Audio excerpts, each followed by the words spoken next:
Hello guys, आज के इस वीडियो में हम लोग उत्तर प्रदेश आयुर्विज्ञान विश्वविद्यालय सैफई इटावा सीपी नेट के नाम से जो नर्सिंग पैरामेडिकल फार्मेसी में 2020 में एंट्रेंस एग्ज़ाम होने वाला, वो भी सीबीटी कंप्यूटर बेस्ड टेस्ट, उसके लिए हम बायोलॉजी के क्वेश्चन की प्रैक्टिस आज करेंगे। कौन से चैप्टर सेल, पूरा सेल का इतना क्वेश्चन हम लोग कर लेंगे कि अगर सेल से 2 क्वेश्चन आते हैं तो वो दोनों क्वेश्चन गलत नहीं करने हैं।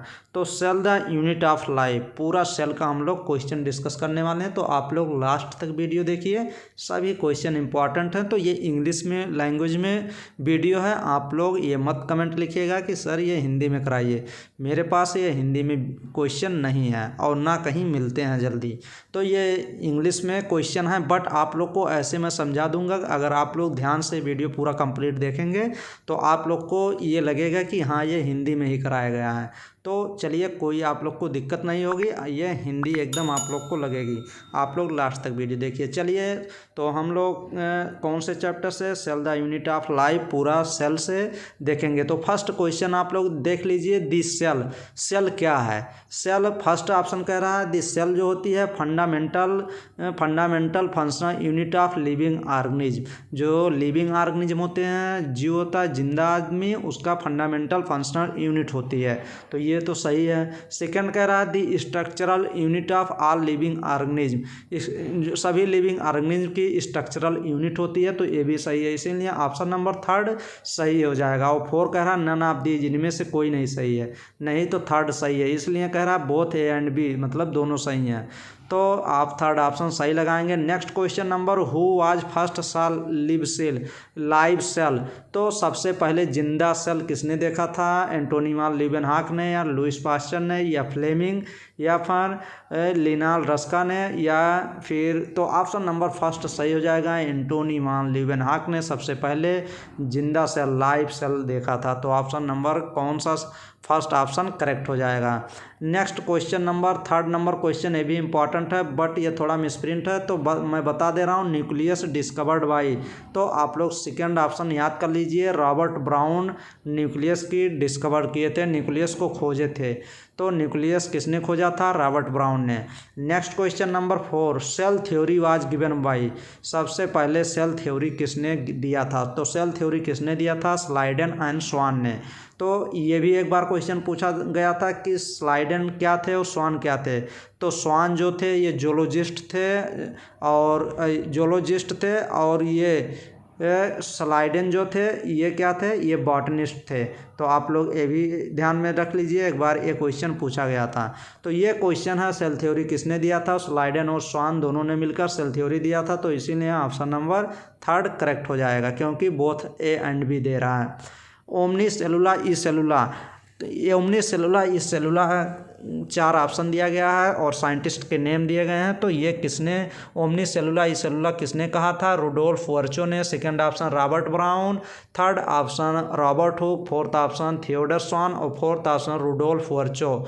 तो Rudolf वर्चो first option number correct हो जाएगा। ये देख लीजिए, ये ऑप्शन दिया गया, तो ऑप्शन नंबर फर्स्ट हम लोग करेक्ट करेंगे।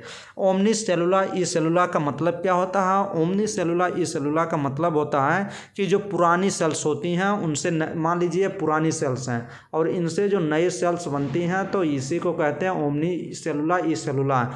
मतलब ये करा new cells form from the pre existing cell, जो सबसे पहली वाली सेल होती हैं उनसे न्यू सेल्स जो बनती हैं, इसी को ओमनी सेलुला ई सेलुला कहते हैं। तो ये किसने कहा था, रुडोल्फ वर्चो, एक साइंटिस्ट थे, उन्होंने। तो आप लोग ये क्वेश्चन एकदम रट लीजिएगा, इंपॉर्टेंट क्वेश्चन है। Next question number 6, cell that have membrane bound nuclei are called as, कह रहा है कि वो सेल हमको बताना है जो मेम्ब्रेन बाउंड न्यूक्लियाई, जो न्यूक्लियस होता है वो किससे घिरा होता है। जैसे न्यूक्लियस है तो ये घिरा होता है किससे, सेल मेम्ब्रेन से।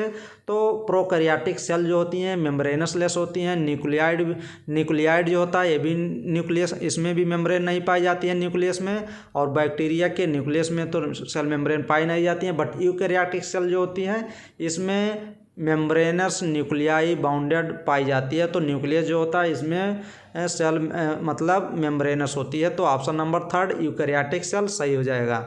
Next question number the main arena of cellular activity in both the plant and animal cell. जो प्लांट और एनिमल सेल होते हैं, कह रहा है कि main arena of cellular activity, जो सेलुलर एक्टिविटी होती है वो सेल के किस रीजन में होती है, किस भाग में होती है। तो मान लीजिए ये सेल है पूरा प्लांट, मान लीजिए एनिमल सेल पूरा है, तो यहाँ पे न्यूक्लियस होता है और ये पूरा क्या होता है, साइटोप्लाज्म होती है। तो न्यूक्लियस में क्या मेन एरिना न्यूक्लियस को कहते हैं? नहीं, यहाँ नहीं होता, cytoplasm. Option number second cytoplasm सही हो जाएगा, क्योंकि साइटोप्लाज्म में ही यहाँ पे सिर्फ न्यूक्लियस में क्या होता है, जेनेटिक मटेरियल होते हैं, बट यहाँ पे प्रोटीन सिंथेसिस इनको करना पड़ता है, तो न्यूक्लियस से बाहर साइटोप्लाज्म में आना पड़ता है। इसीलिए साइटोप्लाज्म को main arena of cellular activity cell का कहते हैं। तो ऑप्शन नंबर सेकंड करेक्ट हो जाएगा। नेक्स्ट नंबर क्वेश्चन 8 देख लीजिए। This site of various chemical reaction occurs in the cell. Cell के किस भाग में क्या होती है, ये क्वेश्चन देख लीजिए। This site of various chemical reaction occur in the cell. Cell के किस पार्ट में केमिकल रिएक्शन होती है? तो साइटोप्लाज्म में होती है, क्योंकि यहीं पे प्रोटीन सिंथेसिस होती है और फूड ग्रेन्यूल यहीं पे होते हैं।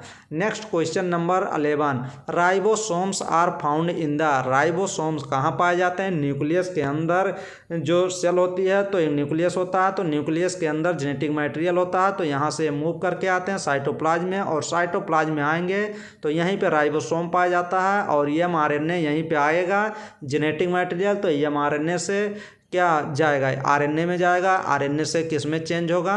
आरएनए से प्रोटीन, राइबोसोम। तो साइटोप्लाज्म ऑप्शन सही हो जाएगा। राइबोसोम कहाँ पे पाया जाता है सेल में? साइटोप्लाज्म में। Next question number 12। Ribosomes are present in which organelles of the plant cell. Ribosomes plant के सेल में कहाँ पे पाया जाता है? सेंट्रियोल में पाया जाएगा राइबोसोम, या माइटोकॉन्ड्रिया, या क्लोरोप्लास्ट, या नन, या कहीं भी नहीं। तो ऑप्शन नंबर सेकंड सही हो जाएगा, क्लोरोप्लास्ट में। प्लांट के सेल के क्लोरोप्लास्ट में क्या पाया जाता है? Ribosome.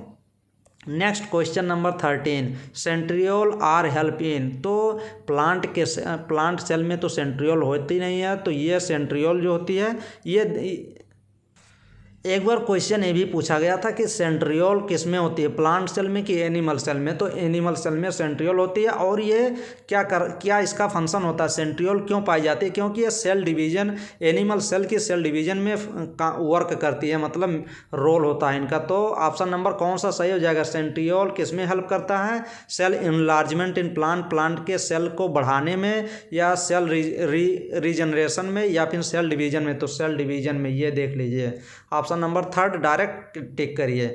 Next question number 14 important question है, बार बार ये क्वेश्चन पूछा जाता है कि स्मॉलेस्ट ऑर्गेनिज्म सेल। तो सबसे छोटी सेल कौन सी होती है?